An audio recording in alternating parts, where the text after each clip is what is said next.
நாடிய பொருள் கைகூடும் ஞானமும் புகழும் உண்டாம் வீடியல் வழியதாகும் வேரியங்கமலை நோக்கும் நீடிய அரக்கர் சேனை வேறுபட்டழிய வாகை சூடிய சிலையிராமன் தோள்வலி கூறுவார்க்கே.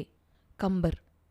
பெரும் அரக்கர்களின் சேனையை அழித்து சாம்பலாக்கி வெற்றி வாகை சூடிய ராமனின் தோளின் வலிமையை போற்றி பாடுபவர்க்கு நினைத்த பொருள் கிடைக்கும். ஞானமும் புகழும் உண்டாகும். அவரது வீடு நன்றாக இருக்கும். லக்ஷ்மியின் அருள் பார்வை கிடைக்கும். எல்லா குழந்தைங்களுக்கும் என்னோட வணக்கம். நான் உங்க தீபிகா அருண்.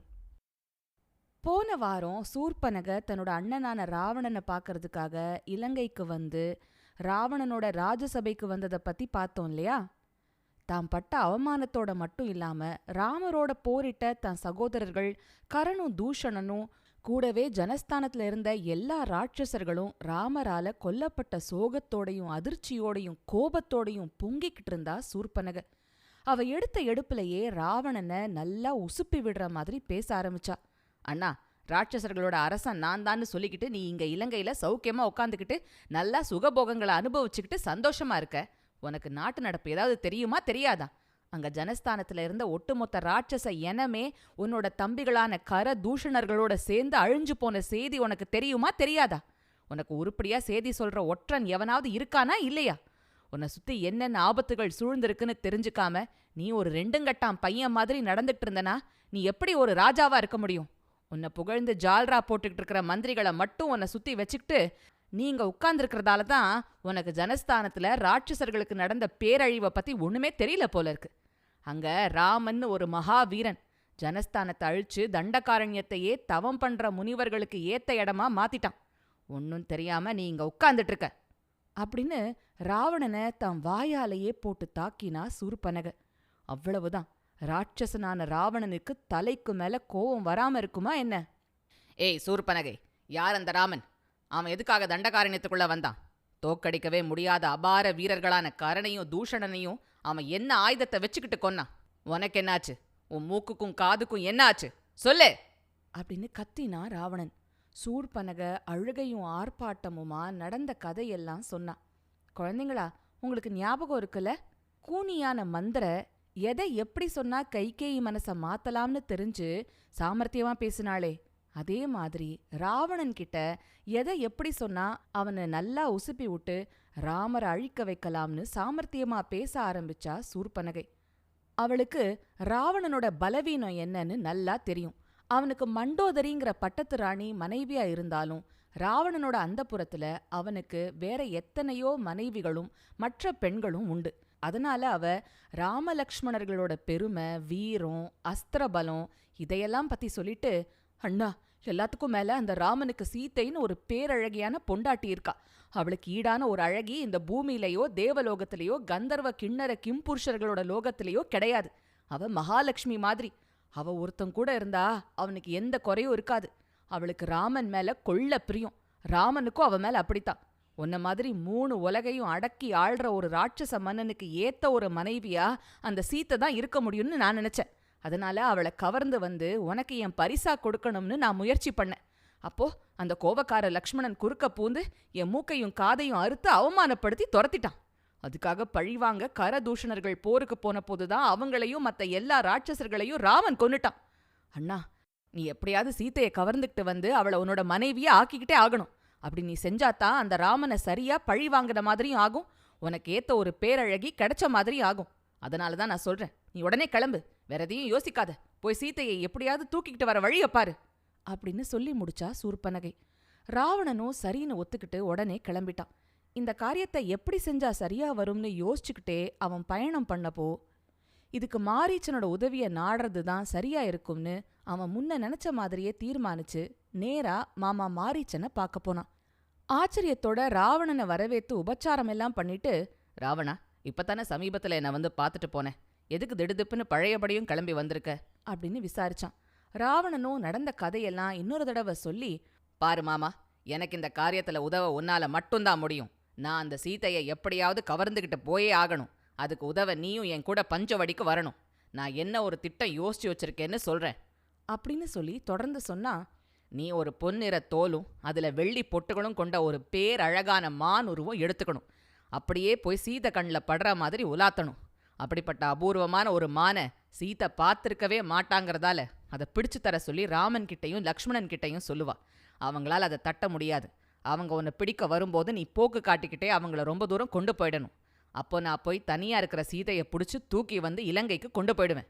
முடிஞ்சது காரியம் அப்படின்னா. அதை கேட்டதும் பயத்தில் மாரீச்சனுக்கு நாக்கு உலர்ந்து போச்சு. நெஞ்சு படபடத்துச்சு. குரல் நடுங்கிச்சு. அவன் ராவணன் கிட்ட சொல்றான், ராவணா, நீ சீதையை கடத்திட்டு போனா அவ்வளவுதான். அவ உனக்கு யமனா ஆயிடுவா. அந்த ராமனோட பராக்கிரமும் உனக்கு தெரியாது. அவன் ராட்சச குலத்தையே அடியோடு அழிச்சுடுவான். ராமன் என்ன சாமானியன்னு நினைச்சியா? அவனை மாதிரி ஒரு தர்மவான் கிடையாது. அவனை மாதிரி இன்னொரு வீரன் கிடையாது. சீதை நெருப்புக்கு சமமானவ. அவளை தொடக்கூட உன்னால முடியாது அப்படின்னு சொல்லிட்டு தொடர்ந்து, நீ ராமனோட வம்புக்கே போகாத. மீச கூட சரியா முளைக்காத வயசுல அவன் எப்படி அனாயாசமா தெய்வீக அஸ்திரங்களை கையாண்டான்னு நேர பார்த்து அனுபவிச்சவனா.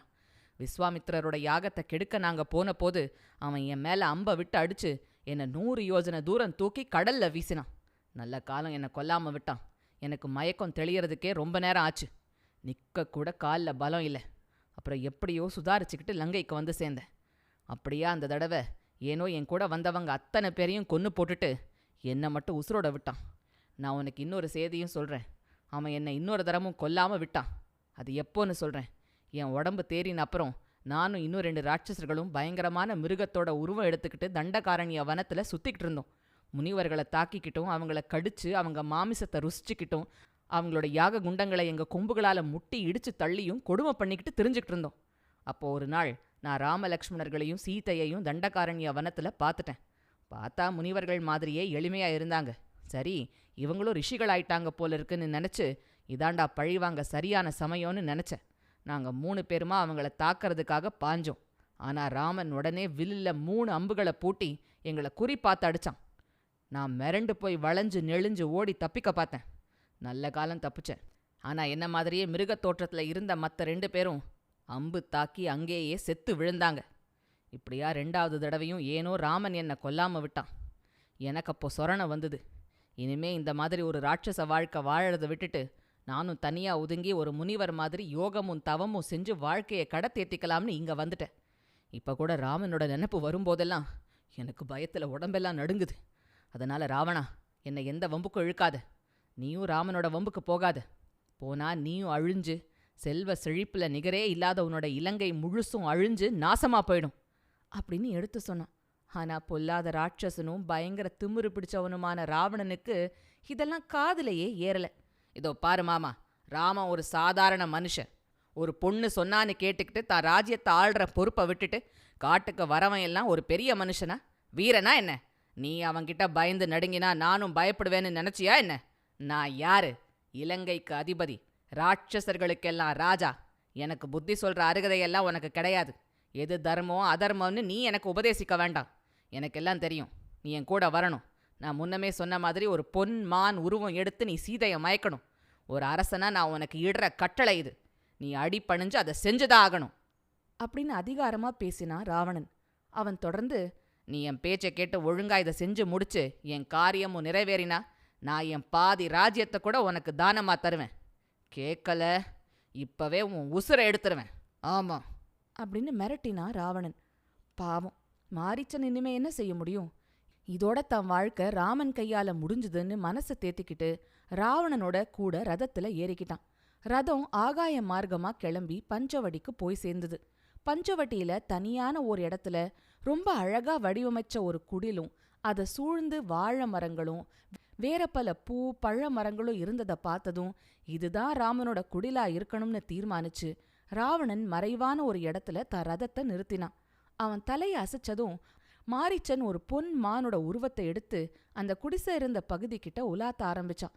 அந்த மானோட தோற்றம் கண்ணை பறிக்கிற அழகா இருந்தது. அதோட கொம்புகள்ல நீலமணி கற்கள் ஜொலிச்சுது. அதோட முகத்தை ஒரு பக்கத்திலேருந்து பார்த்தா சிவப்பு தாமரை பூவோட இதழ் மாதிரியும் இன்னொரு பக்கத்திலேருந்து பார்த்தா நீல தாமரை இதழ் மாதிரியும் இருந்தது. அதோட பொன்னிற உடம்புல வெள்ளி மாதிரி பல புள்ளிகள் ஜொலிச்சுது. அதோட உடம்பு அங்க இங்க திரும்பும்போது வைர வைடூரியங்களோட ஜொலிப்பு தெரிஞ்சுது. வாலை பார்த்தா வானவில் மாதிரி பல வண்ணங்கள்ல இருந்தது. இப்படி அந்த மான் கழுத்தை நிமிர்த்திக்கிட்டு கொஞ்ச நேரம் நடக்கும். அப்புறம் துள்ளி போய் ஒரு இடத்துல கொஞ்சம் புல்ல கடிக்கும். அப்புறமா நளினமா நடந்து போய் மத்த மான்கள் கூட்டமா மேயிற இடத்துக்கு போகும். பழையபடி தனியா குடில் கிட்ட வந்து உலாத்தும்.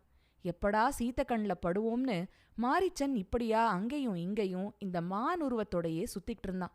மத்த மான்கள் எல்லாமும் வேறு சில மிருகங்களும் கூட இந்த மாயமான வியப்போட பாத்துக்கிட்டு நின்னுதுங்க.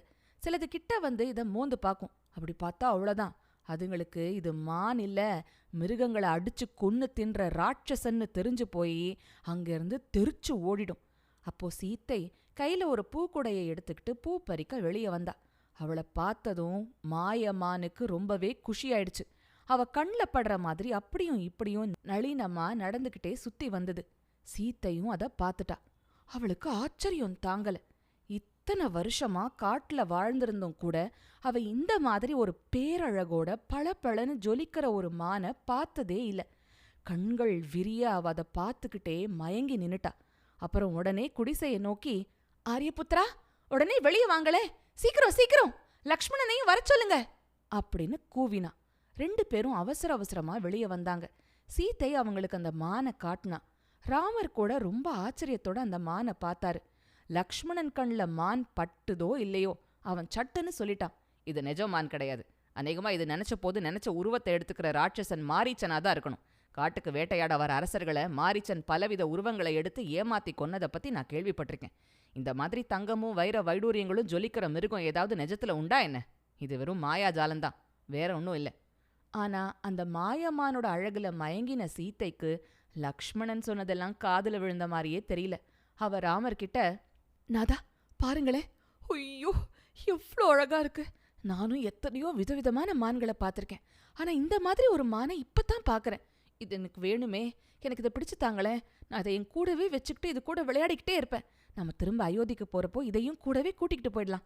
இதை பார்த்தா பரதனுக்கும் நம்ம அம்மாக்களுக்கும் எவ்வளோ ஆச்சரியமா இருக்கும்ல அப்படின்னு சொன்ன சீத்தை தொடர்ந்து, நீங்க இதை பிடிக்க போய் அது உங்க கைக்கு உசுரோட கிடைக்காட்டாலும் பரவாயில்ல, அதோட தோல் கிடைச்சாலும் போதுமே. இத்தனை அழகான மான் தோல் உலகத்துல எங்கேயாவது கிடைக்குமா என்ன? தர்பப்புல்ல பரப்பி அது மேல இந்த மான் தோலை போட்டு நாம 2 பேரும் சேர்ந்து அதுல உட்காந்துக்கிட்டா பார்க்க எவ்வளோ அழகா இருக்கும் அப்படின்னா. அதுக்கு ராமர் என்ன சொன்னாரு, அது அடுத்த பகுதியில பார்க்கலாம். இன்னைக்கு முடிக்கிறதுக்கு முன்னாடி உங்ககிட்ட ஒரு விஷயத்த சொல்றேன். உங்கள சில பேருக்கு சீத்தை ஏன் இப்படி மானை கொன்னாலும் தோலை எடுத்துக்கலாம்னு சொன்னா அது கேட்கவே ஒரு மாதிரி இருக்கேன்னு நினைக்கலாம். குழந்தைங்களா, அந்த காலத்துலலாம் ராஜாக்கள் புலிகள் மான்களெல்லாம் வேட்டையாடி கொல்றது சகஜமா இருந்தது. அந்த காலத்துல காடுகள் ஏராளமாகவும் மக்கள் வாழற ஊர் நகரப்பகுதிகள் குறைவாகவும் இருந்தது. ராஜாக்கள் வேட்டையாடினதுனால மிருக இனங்களே அழிஞ்சு போச்சுங்கிற நிலைமையெல்லாம் வரல. அந்த காலத்துல மான் தோல் புலித்தோல் மேல உட்கார்ந்துக்கிறது ஒரு கௌரவமா இருந்தது. தியானம் தவம் பண்றவங்க கூட அப்படி உட்கார்ந்தாக்க தவ சக்தி உடம்ப விட்டு போகாதுன்னு ஒரு நம்பிக்கை இருந்தது. அதனால முனிவர்கள் கூட மான் புலித்தோல் மேல உட்கார்ந்து தவம் பண்ற வழக்கம் அந்த காலத்துல இருந்தது. கால ஓட்டத்துல மக்கள் தொகை பெருகி பெருகி வந்ததால மனுஷங்க காடுகளை அழிச்சாங்க. தோல் வியாபாரம் செஞ்சு பணம் சம்பாதிக்க காட்டு மிருகங்களை கண்ணா பின்னான்னு கொன்னதால சில மிருக இனங்களே அழிஞ்சு போகிற ஆபத்தெல்லாம் வந்ததால இந்த காலத்துல மிருகங்களை வேட்டையாடுறதெல்லாம் குற்றம் அப்படின்னு சட்டம் எல்லாம் வந்தாச்சு. தப்புதானே குழந்தைங்களா? மிருகங்கள் அழிஞ்சு போற அளவுக்கு இந்த மாதிரி கொடூரமா மனுஷங்க நடந்துக்கிறது. சரி, அடுத்த பகுதி வர வரைக்கும் நீங்க வழக்கம் போல சிரிச்சுக்கிட்டு கிரிச்சுக்கிட்டு சந்தோஷமா இருங்க.